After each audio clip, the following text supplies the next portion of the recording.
Day the Shadows Moved, a Maple Street Paranormal Misadventure, Chapter 8. It started with a hat, specifically Greg's favorite podcasting hat, which had the words, "Ghosts Welcome," stitched across the front in glow-in-the-dark thread. He set it on his kitchen table one morning and watched as its shadow slowly walked away. Something was off. All over Maple Street, shadows stopped behaving. They pointed in the wrong direction, moved before the object they belonged to, slid along walls like spilled ink. Mabel's teacup cast a shadow shaped like a claw. Greg's mailbag cast no shadow at all. And Cody's? His shadow was waving. Panic at the diner. Greg burst into the Maple Street diner, shouting, "Everyone, stop moving. Your shadows are haunted." Half the town was already there, staring at the floor, because the shadows had started mouthing words. No sound, just shapes, just lips. One old man cried because his shadow said, "We never left." Dumpster Dave stood on a counter and yelled, "Shadows are just flat raccoons," then fainted. The Rooftop Council. Mabel convened an emergency mystical crisis council on her roof. It included herself, Greg, with tinfoil boots, Cody, with juice box, Dumpster Dave, in a robe made of flattened cereal boxes.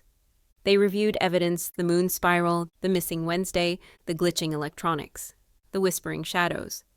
"We've passed the threshold," Mabel said grimly. "The town is no longer obeying linear laws." "What does that mean?" Greg asked. "It means Maple Street is folding in on itself." Cody pointed to the horizon. A line of identical houses was now visible, block after block, repeating endlessly. The spiral takes form. That night, the spiral appeared in the sky, not carved, not symbolic. An actual swirling vortex, faint but visible, hovering above the town square like a ghostly hurricane. And the shadows? They gathered there. Every building cast a shadow toward the spiral, regardless of light. People's own shadows dragged them forward. Mabel threw salt circles, Greg screamed and tried to podcast the whole thing. And Cody? He stood in the center of it all and whispered, "She's opening the door." A voice from below. From the storm drain, a sound emerged, not a meow, a purr that spoke. "The vessel is not a place.